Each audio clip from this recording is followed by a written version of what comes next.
ঢালাই মেশিন কিভাবে স্টার্ট করা হয় দেখেন, এইভাবে পেঁচিয়ে নিতে হয় আগে, তারপর টান দিতে হবে রশি দিয়ে। এখন প্রথমত ঢালাই মেশিন পেঁচিয়ে নিচ্ছে, তারপর এই সিমেন্ট আনছে, দেখছেন না, সিমেন্ট আনছে। সিমেন্ট মানে ঢালাই করতে হবে, তো তাই ঢালাই কিভাবে করতে হয়, ঢালাই মেশিন কিভাবে স্টার্ট করতে হয় সম্পূর্ণ আমি দেখাবো।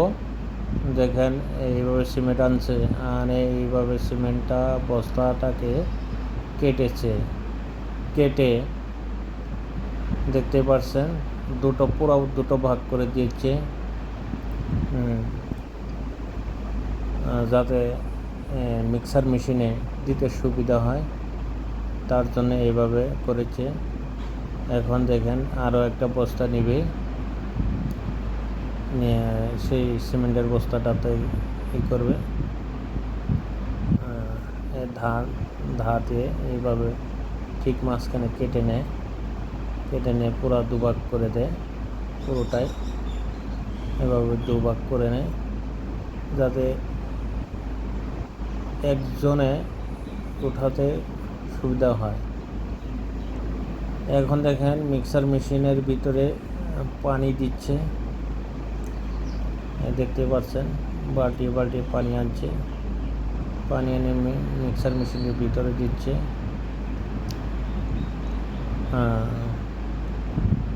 দেখেন এই যে এই জায়গাটাতে হেরি শাটারিং করছে, এই জায়গাটা পুরোটা ঢালাই দিবে। ঢালাই কিভাবে দিবে সেটাই আপনাদেরকে দেখাবো, দেখবেন কি চালু স্প্রেটে ঢালাইটা দিবে। এখানে শাটারিং, এই যে মেশিন স্টার্ট করছে, দেখতেই পাচ্ছেন মেশিন স্টার্ট হয়ে গেছে, দেখতে পাচ্ছেন সাউন্ডটা এসেছে।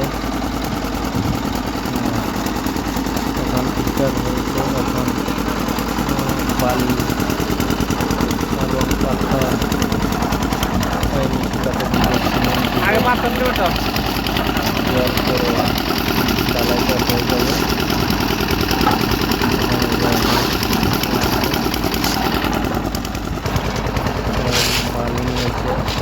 পাথর আগে দেওয়া লাগে, বালু দিয়ে আগে পাথর দিতে হয়,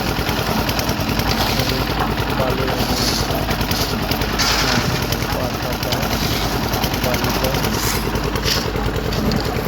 এইভাবে এক সিমেন্টের ভিতরে ধরেন 10টা টাকারি পাথর দিবে, আর 8টা বালু, 10টা পাথর দেওয়ার পরে পুরো মেশিনের মশলাটা রেডি হয়ে যাবে। রেডি হওয়ার পরে ওখানে শাটারিং করে রাখছে, এইভাবে ডিলটা চালু করে দেবে, দেখতে পাবেন। এখন পানি একটু বেশি জমা যাচ্ছে, কোনো ব্যাপার না, কেননা আরও দিবে, বালি দিবে, সিমেন্ট দিবে, দিচ্ছে, দেখতেই পাচ্ছেন এই যে পাথর এইভাবে নিয়ে এসেছে, বালি এইভাবে নিয়ে এসেছে, সিমেন্ট কম হয়েছে, পুরো এক ব্যাগ দিয়ে দিল, আগে দিয়েছে আধা ব্যাগ, এখন দিয়েছে আধা ব্যাগ, পুরো এক ব্যাগ দিয়ে দিলে বালি দিবে 8টা, পাথর দিবে 10টা, পুরা দেখতেই পাচ্ছেন। এখন আগে পানি দেখেছেন, এখন পানি নেই, দেখেছেন কত সুন্দর মশলা হয়েছে। এখন দেখেন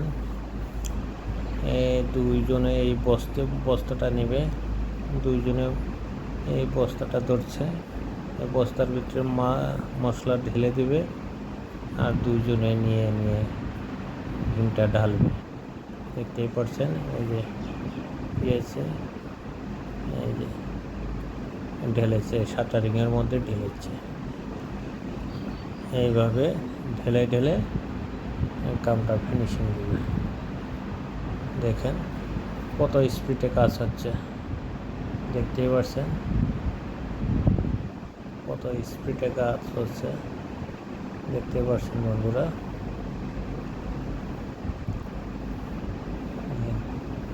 এইভাবে পুরোটাই ঢেলে দেবে। ভিডিওটা ভালো লাগলে লাইক করবেন, শেয়ার করবেন এবং কমেন্ট করবেন।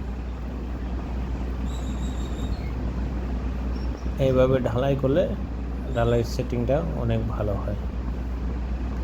তাই আপনাদেরকে বলি এইভাবে ঢালাই করবেন, তাতে যেয়ে আপনাদের কাজটা মজবুত হবে। ধন্যবাদ।